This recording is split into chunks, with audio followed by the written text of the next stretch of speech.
търпение и любов, а винограда, който Бог е благословил да се трудим, за да изкарваме насъщния си хляб с делата на ръцете си. Молим Бог, защото това е началото на новата стопанска година. Сега с зарязването на лозата ще помолим за Божие благословението, Бог да има милост и през тази година към нас за нашия труд. И плодовете се събират най-накрая, за което се изисква много така усилия и напрежение. Бог да благослови и Бог да помага по молитвени се да си ти и великомъченик Трифон.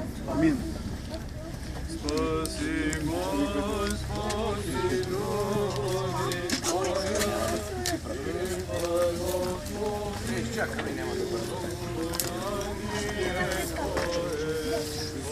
Къде е тази или по-удачна? Яйте 50.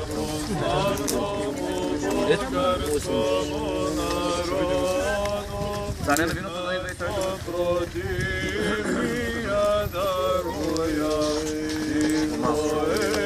чакай, не бъде.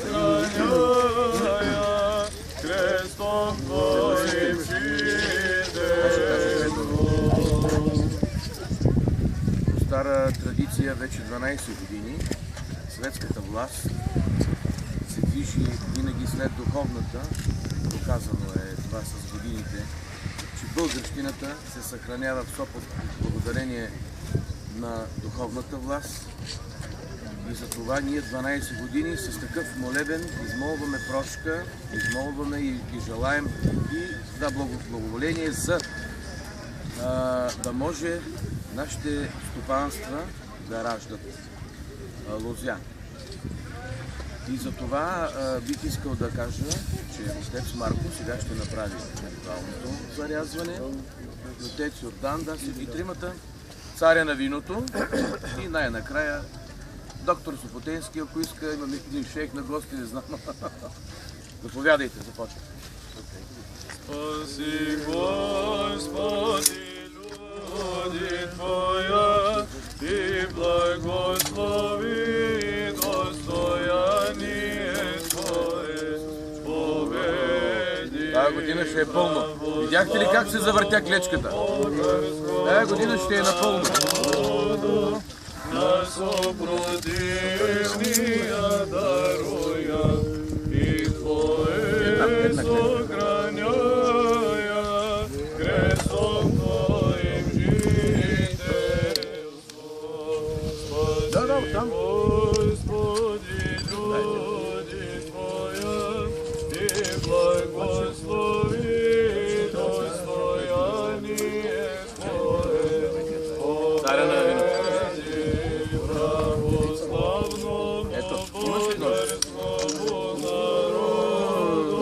Айде тази година да е берекетлия, колкото е пясъкът по реката, колкото е гроздето в лозята. Харлея да ви Бих искал да поканя кмета на Сопот от Македония. Там има само вина и лозя и всичко е плодородно. Айде за късмет и плодородие, кмете.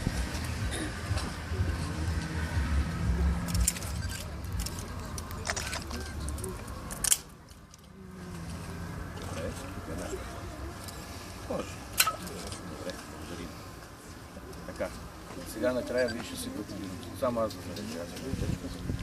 Чакай да го не оскърцаме от всякъде.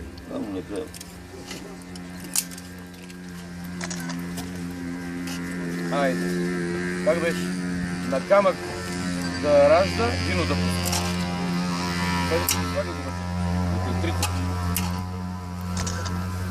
Така, давайте сега.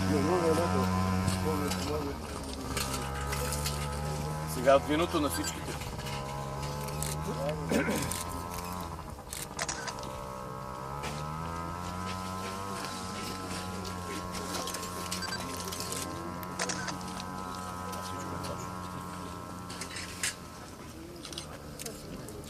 Сега трябва да отпиеш царю на виното.